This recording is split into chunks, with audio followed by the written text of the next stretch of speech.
আপনি শাকিব খানকে চিনেন না? না, আমি চিনি না। করো কেন? তেমন কোনো ইন্টারেস্ট নেই ওনার সাথে কাজ করার মতো। আমি কখনো ওনাকে ওভাবে অবজার্ভ করিনি বা ওনার কোনো ছবি আমি দেখিনি। উনি সুপারস্টার, ওনার চিনি। একটা আছে কি, আমি আরো অনেকের ছবি দেখছি, আমি জানি তাদের লাইফস্টাইল সম্পর্কে দেখছি, হ্যাঁ, ওভাবে চিনি না। উনি একজন সুপারস্টার, উনি অনেক, আমি যখন ছোট ছিলাম তখন থেকে উনি সুপারস্টার হিসেবেই রয়েছে, বাংলাদেশের খান শাকিব খান, ঠিক আছে? তো সেভাবে নামে চেনা হয়, ওভাবে তো আমি চিনি না। বিয়ে করেছেন কিনা? কবে বিয়ে করবেন? ইনশাল্লাহ, আল্লাহ যদি লিখে রাখেন। কেমন ছেলেকে বিয়ে করতে চান? ওভাবে লিস্ট করা হয়নি। অনুভব ভেবেছেন কিনা? কখনো ভাবা হয়নি।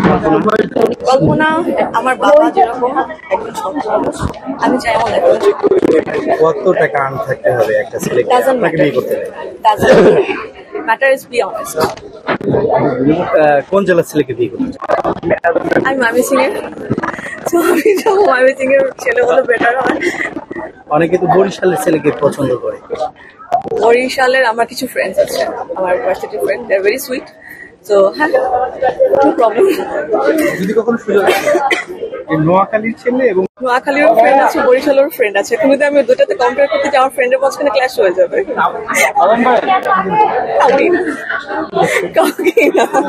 তারকাদের সাথে যখন একটা বিজনেস রিলেটেড একসাথে হয়ে যায়, আমাদের জন্য এটা একটু কষ্টকর হয়ে যায়, বাট আলহামদুলিল্লাহ ক্লায়েন্টরা আমাদেরকে ভালোবাসছেন, আসছেন, দেখছেন, কিনছেন।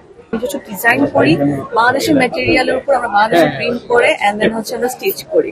শুধু প্রিন্টিং না, আমাদের যে এখানে আপনারা লেদার আইটেম গুলো দেখতে পাচ্ছেন, এগুলো টোটালটাই আমাদের বাংলাদেশের নিজস্ব আইটেম।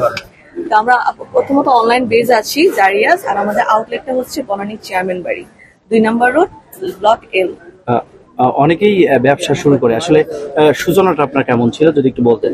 সূচনাটা একটু হার্ড ছিল, কারণ মার্কেটে এত পরিমাণ একটা রেসের মতো আছে, সবাই এখন আমাদেরকে বিশ্বাসও করতে পারে না যে আমরা এক্স্যাক্টলি যে প্রোডাক্টটা আমরা ছবি দিচ্ছি বা ভিডিও পোস্ট করতেছি এটা এক্স্যাক্টলি সেম প্রোডাক্ট কিনা। বাট আলহামদুলিল্লাহ কাস্টমার যখন আমাদের এই এক্সিবিশন গুলোতে আমরা আসি, তখন ওনারা দেখে যায়, টাচ করে যায় যে না আমাদের মেটেরিয়াল গুলা কেমন, আমাদের কোয়ালিটি গুলা কেমন। এখন আলহামদুলিল্লাহ আমরা ভালো বিজনেস করতে পারছি। আসলে অনেকেই অর্থনৈতিক সমস্যায় ভোগে, যারা নতুন উদ্যোক্তা তারা অনেকে জানতে চায় যে কত টাকা দিয়ে ব্যবসা শুরু করেছিলেন? ব্যবসা শুরু করা হয়েছিল খুবই অল্প কিছু টাকা নিয়ে, সেই অ্যামাউন্ট আমি একটু বলতে যাচ্ছি না, বাট কত টাকা, সেই টাকাটা কত? আমি 50 to 1 লাখ যদি হয়ে যায়, নিজস্ব প্রিন্টেড করে যদি করা যায়, তাহলে ব্যবসাটা ইজিয়ার হয়ে যাবে। কারণ আমাদের নিজের ডিজাইনার আছে, আমাদের ফ্যাব্রিকটা ম্যাটেরিয়ালটা র কিনতে হয়, দেন আমরা প্রিন্টিং এ যাই, দেন আমাদের সুইং থাকে। তো সেই ক্ষেত্রে আমাদের কস্টিংটা একটু বেশি পড়ে। আর যারা রেডিমেড কিনতে চায় তার 50 to 80,000 টাকা দিয়ে ওরা বিজনেস স্টার্ট করতে পারে। ইদানিং আমরা দেখতে পাচ্ছি আসলে শোবিজের অনেকেই আপনাদের মতো ব্যবসায় জড়িত হচ্ছে, এই ব্যবসাটাকে কোন ভাবে দেখেন আপনারা? সরি, আমি আপনার শোবিজের মানে তারকারা অনেকেই এই ব্যবসার সাথে রিলেটেড হয়ে যাচ্ছে, এই ব্যবসার সাথে। ওটা আমাদের জন্য একটু কষ্টকর হয়ে যাচ্ছে, কারণ তারকা এমনিরই ওনারা তারকা, তো ওনাদের বিজনেসটা মার্কেটটা ক্যাচ করতে ওনাদের প্রবলেম হয় না। কারণ আমাদের মতো যারা নতুন উদ্যোক্তা আছে, ট্রাস্টটা গেইন করতে একটু টাইম লাগে।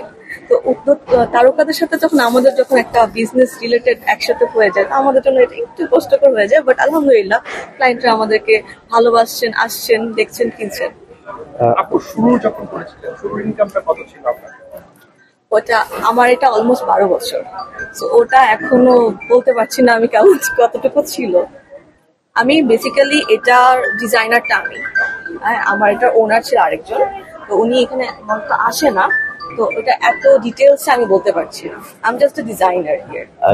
সাধারণত আপনার কাছে কি কি ধরনের পোশাক আপনি সেল করে থাকেন? রেগুলার বেসিস যেমন office wear, varsity student wear, যেটা হচ্ছে খুবই কমফোর্টেবল, রেগুলার বেসিসে যে কাপড় চোপড়গুলো পরা হয় সেগুলো আমাদের কাছে আছে। যেমন কর্ডস আছে কিছু, একদম খুবই সুন্দর সিম্পল ম্যাটেরিয়ালে, এটা হচ্ছে প্রতিদিনের মানে ডেইলি ওয়্যার বেসিস যে কাপড়গুলো আছে সেগুলো সবগুলো আমাদের কাছে পেয়ে যাবেন। বাট আমাদের কাছে কিছু এক্সক্লুসিভ কালেকশনসও থাকে, যেটা হচ্ছে ঈদ উপলক্ষে আমরা করে থাকি। আমার অন্য কোনো বিজনেস নেই, আমি মূলত ল নিয়ে পড়াশোনা করেছি, তো আমার টার্গেট একটু আলাদা, আমি ওটার জন্য ট্রাই করছি।